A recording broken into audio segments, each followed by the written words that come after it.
So number one, it's going to cost more money than what you expect. Number two, it's going to take much longer than what you plan. And number three, it's going to be much harder than what you're currently doing. But if you decide that that's worth it for you, it can be incredibly invaluable for your future. You just got to decide if it's worth it for you.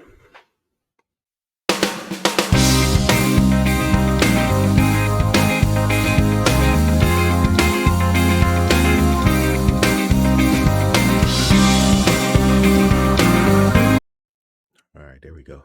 Now we live. Welcome back, Pizza King Podcast. I'm your host, Tyrell Reed, back for another episode. Super excited today. This is episode 10. That's a milestone for us. 10 pieces of content out into the universe. We have continued to grow our downloads every single episode, meaning we got a new record at episode 9. Super excited about that. All of that happens because of you, the listeners, the folks that are tuning in, the folks that are sharing the podcast, the folks that are sending questions, the folks that are commenting on the content on social media. All of that happens because of you. We hit a milestone on downloads, over 100 downloads. Man, I'm pumped. And I'm excited to continue to come back and bring you more. This week we're talking about all the things that not all of the things, 3 things that you should expect when opening a new pizzeria. So I wanted to go back into that one. That's always good content. And there's always a lot of questions around what it's like to be a first timer in the business. And I'll also have a nice piece of value to give. You know, I always say I want to add value. I want to do this for the community. I want to provide any type of value that I can. So I've been working on a new store opening checklist. I got that all ready to go. Anybody that wants to just email me or DM me or shoot me a comment or something and say, T, look, send it to me. I want it because I'm about to go down this journey. I've been on YouTube. I've been in the Facebook groups. I've been, consuming content on Instagram. I've been watching TikTok videos. I've been on Google real hard. I'm reading all the articles about how to open a pizzeria, and there's so much information that it's just overwhelming. Let me help you. I got a simple checklist that I like to use, just to make sure I'm not missing some of the important things. And look, every project is different. There's always going to be things that come up. There's always going to be unexpected happenings in the process of building out a restaurant, any type of restaurant, even if it's a food truck. There's always these unknown factors. But when you have a nice solid plan, you got something to help guide you. It makes the road slightly less rough. It's still going to be hard. It's still going to be tough, but it makes the road slightly less rough. That's the best way I can put that. So if you want to get your hands on the checklist, I don't know, it's literally just like a Google Doc. It says new store opening checklist. It's not fancy. It's not anything. I'm working on that. It might get fancy on you, but for now, anybody wants it, man, I'll send you the link. You can print it. You can use it. And if it helps you and it helps your business, then I am grateful and certainly happy to do anything I can to assist you with that. So hit me up. I got it. Pizza of the week this week. Really just an ode to a classic. I posted on the store page yesterday about just, the classics never die. And for me, the classic is straight up the cheese pizza, dough, sauce, cheese. Keep it simple, dough, sauce, cheese. And I chose this as pizza of the week because I had a comment. And for anyone that doesn't know, we do a promo, first pie on us. If anyone that follows or lives in Tampa Bay area want to try our pizza, first pie's on us. You sign up for our rewards program, or really it's just joining our email list. You sign up for the list, you join the program, you get a free 10-inch cheese pizza, a personal cheese pizza. And there was a comment on one of the videos that I posted that it was something to the effect of how can I determine if your pizza's good by just getting a 10-inch cheese pizza? And that didn't make a whole lot of sense to me, because in my world, that is the only way to determine if somebody can if somebody can really make some pizzas. Can you execute the simple?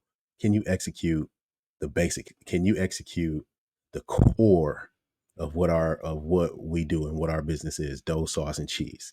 And if you can knock that out of the park, then chances are most of the things that go beyond that are going to be pretty damn delicious, in my opinion. So that, to me, that's the ultimate test of a pizza shop. Like, is the cheese pizza good? So I just thought that was interesting from that person's perspective.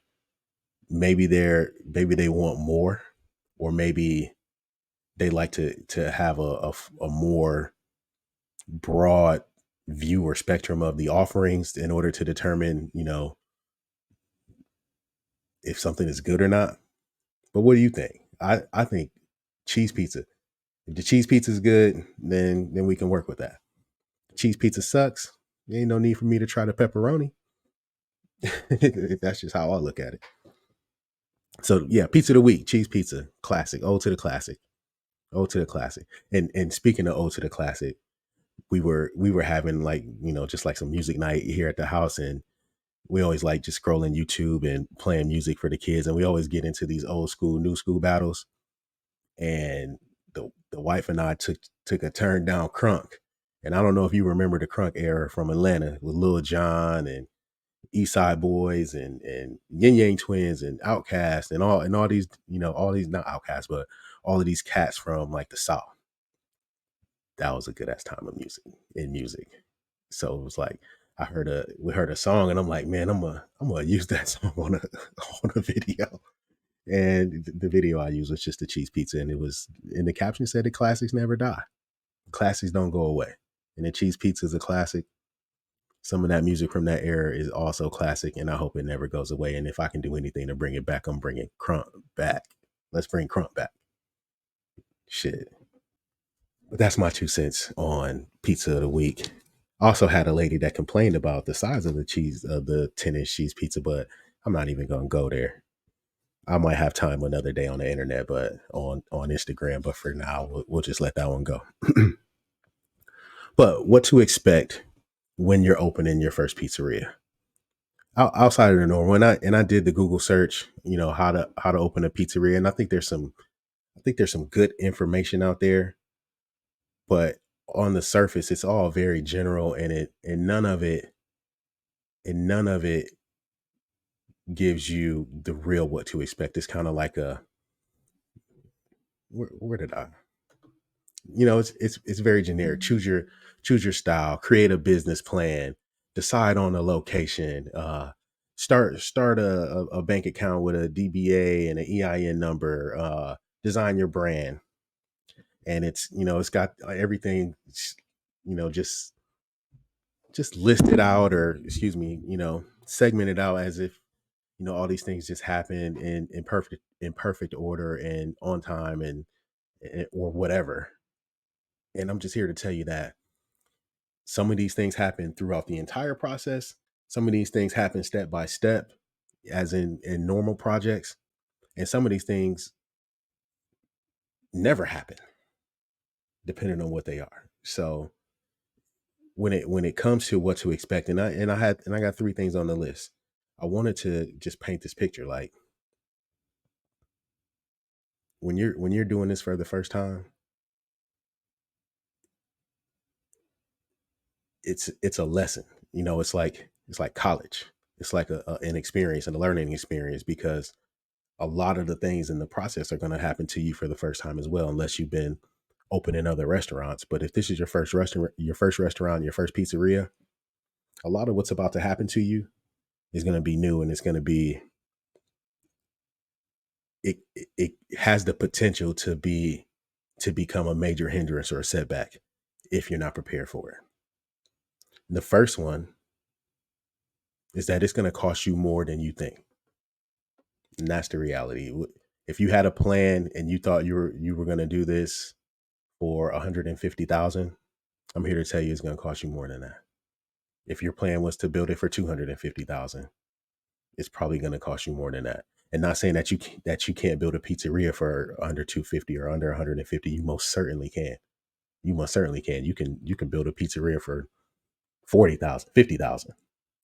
But what I'm telling you is that whatever you expect it to cost, it is going to cost you more, because of the things that you don't know, because of the things behind the walls. the things behind the pipes under the building, because of all of the things that you haven't experienced and that you don't know, is going to cost you more. Example: you lease a space, beautiful space in a historic district. You got this great building that's 100 years old, and everybody walks past it, and it's going to be fine. But it's never been a restaurant, so now you got to put a hood in it, and you got to update the electrical and all these things. And what looked like it was going to be this simple turnaround job became something much more bigger in scope. Or you failed an inspection, a plumbing inspection, and because of that fail, you had to change the way some of the drains were piped. Now that changed the scope of your work, and you have to get your plans redrawn, and it's going to cost you time and it's going to cost you money. Like, no one tells you that, having seal plans is going to cost you an extra couple of $1,000s. No one's telling you that if you take that beautiful space at the bottom of that apartment building, that you're going to have an extra long hood run, and that's going to run you 20 to 40% more. Those are some of the things that just seem to get left out of, the generalized advice. And I get it. The reason why is because every situation is unique. And the best advice that I can give you is to work with reputable people who are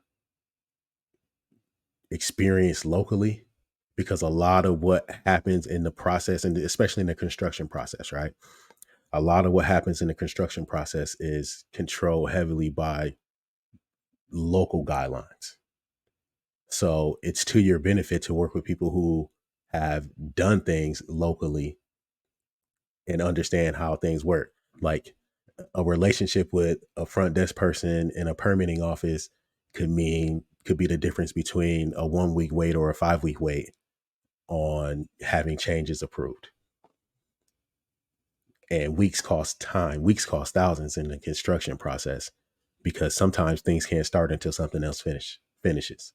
You can't hang your drywall until the roughing has been approved.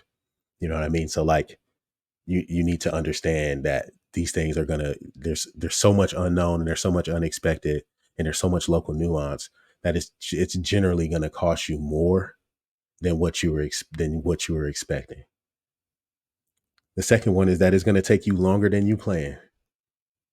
What's gonna take longer? All of it's gonna take longer than what you plan.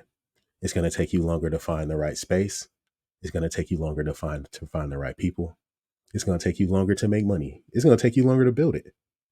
It's going to take longer than what it costs for on paper, because of the same reasons that I just told you, because so much happens that requires changes and pivot and restructuring and reworking and, re-estimating the timeline. Or, for example, like the building permit. If something that's going to take you, that if a change happens, you fail an inspection on, and I've seen this happen. Say you fail an inspection on the grade of your patio, meaning how steep is the runoff of your patio? How fast is that water going to run off, and at what degree? If you fail that means you got to bust up the concrete, repave it, make sure it's at the right grade, and then have it re-inspected. That's going to cost you a lot of time. And sometimes you can speed that up, but what's that going to cost you? That's going to cost you more money. So, money and time, you want faster, cost more money. You want to save money, sometimes it's going to slow the process or reduce the quality of the project. And that can't be an option either. Like, you can't sacrifice the quality. And I know what happens. I know that sometimes that piece of equipment changes in the middle of the process, because, look, now that we're halfway down the road, I don't need that Mac Daddy hood. Just give me something that's going to suit my needs. Oh, I didn't know it was going to cost me an extra 30. Can you got another one? Because your project can't just take on change after change after change after change when it comes to scope, because every change in scope costs money. Every change in scope costs money. So, be prepared for the process to take it. And it doesn't mean it's going to take much longer, but just understand that it's going to take longer than you expect. Permitting does not happen fast anymore, especially in Florida where I'm at. I think permitting offices take pride in slowing somebody's project down. Even though they want to see growth and development in some of these cities, especially the smaller cities, there's still so many layers that slow the processes down. It could be waiting for someone in the same office, but because of the nuance, they're not even allowed to communicate until something else happens. Somebody that's literally feet away from them. That's how and it becomes to that simple sometimes. So first one is going to cost you more than you think. Second one is going to take you much longer than you plan. And the last one,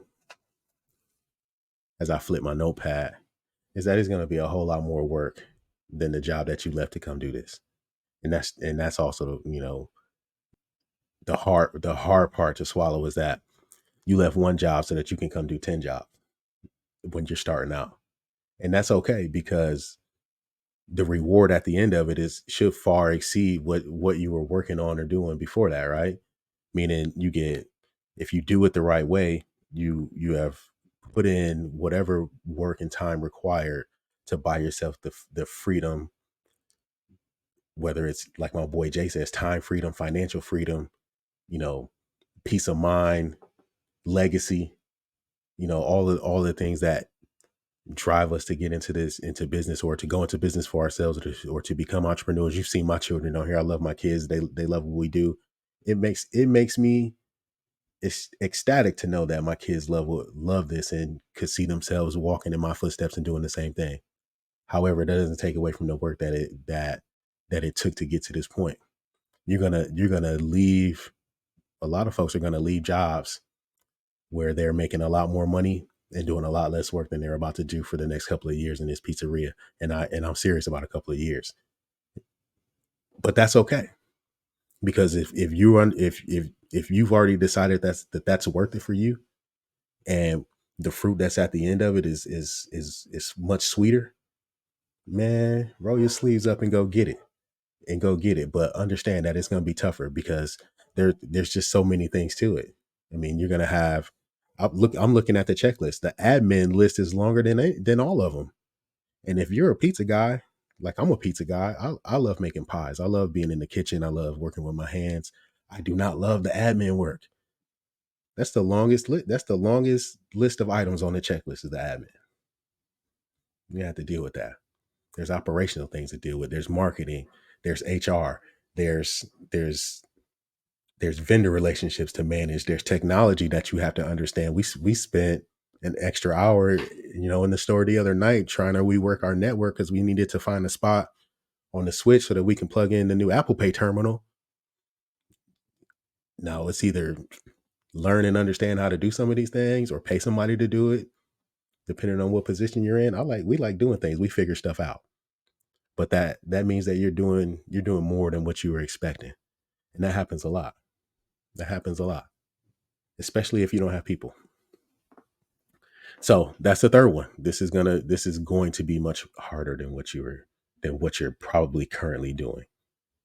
And that's okay. That's all right. You just got to decide if that's worth it for you. So number one, it's going to cost more money than what you expect. Number two, it's going to take much longer than what you plan. And number three, it's going to be much harder than what you're currently doing.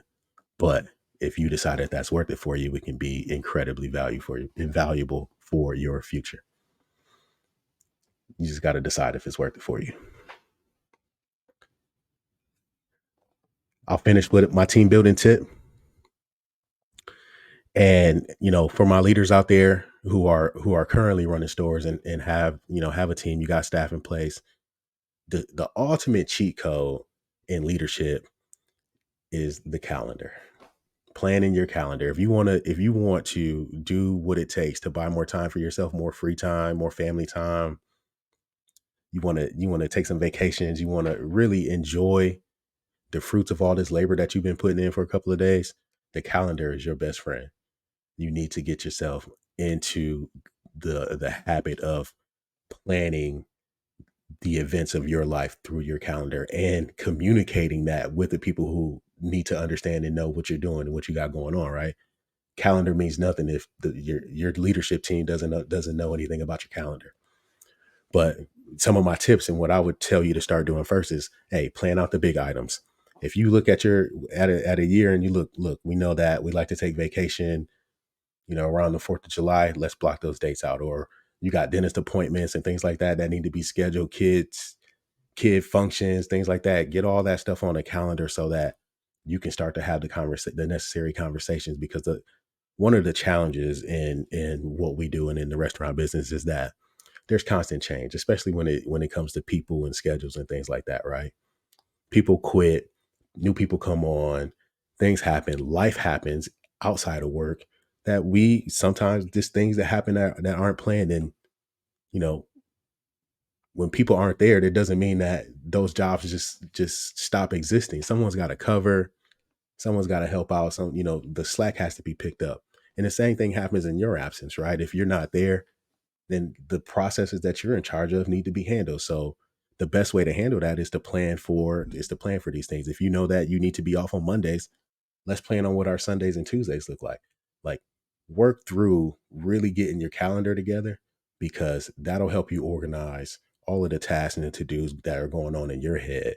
And it'll help you start to delegate some of the things that are just not as critical and as important. If you really start to, task out your day and list out all the things that you're handling, you start to realize some of these things don't need to happen. And you start eating the big frogs, you start eating the nasty, ugly frogs. Check that from the book Next Level Leadership. Hold on. Let me drop a shameless plug up in here. Shameless plug.